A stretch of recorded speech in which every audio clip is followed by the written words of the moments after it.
நீங்க பார்க்குற top கம்பெனிஸோட CEOs, athletes, billionaires இவங்க எல்லாருமே ஜங்க் ஃபுட் தான் சாப்பிட்றாங்கன்னு நினைக்கிறீங்களா? ஸ்டீவ் ஜாப்ஸ் ஒரு ஸ்ட்ரிக்டான டயட்டை ஃபாலோ பண்ணாரு மென்டல் கிளாரிட்டினால. Elon Musk long hours work பண்றனால அவரோட ஈட்டிங் ஹேபிட்டை ரொம்ப கிளீனா வச்சிருந்தாரு. கிறிஸ்டியானோ ரொனால்டோ ஃபுட்டை ஒரு ஃபியூவல் மாதிரி பார்த்தாரு, என்டர்டைன்மெண்ட்டா பார்க்காம.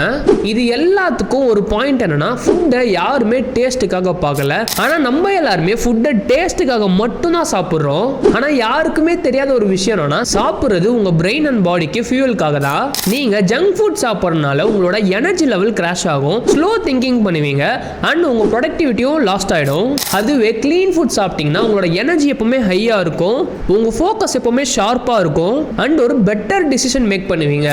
The difference between winning and losing often starts with what is on your plate. நீங்க நான் பெரிய ஆள் ஆனதுக்கப்புறம் தான் நான் ஹெல்த்தியா சாப்பிடணும்னு நினைச்சிட்டு இருந்தீங்கன்னா உங்களால கடைசி வரைக்கும் ஆக முடியாது. நீங்க இப்போவே ரைட்டான ஃபுட்டை சாப்பிட ஆரம்பிச்சாதான் லைஃப்ல உங்களால ஃபோக்கஸ் பண்ணி சக்ஸஸ் ஆக முடியும். ஸோ இன்னைக்கு நீங்க ஹெல்த்தியரா மாறணும்னு நினைச்சீங்கன்னா எங்க பயோல இருக்க லிங்கை ஃபில் பண்ணுங்க, எங்க டீம் உங்களை ரீச் அவுட் பண்ணுவாங்க. இன்னைக்கே நீங்க ஹெல்த்தியரா ஆயிடலாம். உங்களோட மொத்த ஹெல்த்தையும் நாங்க டேக் ஓவர் பண்ணிப்போம்.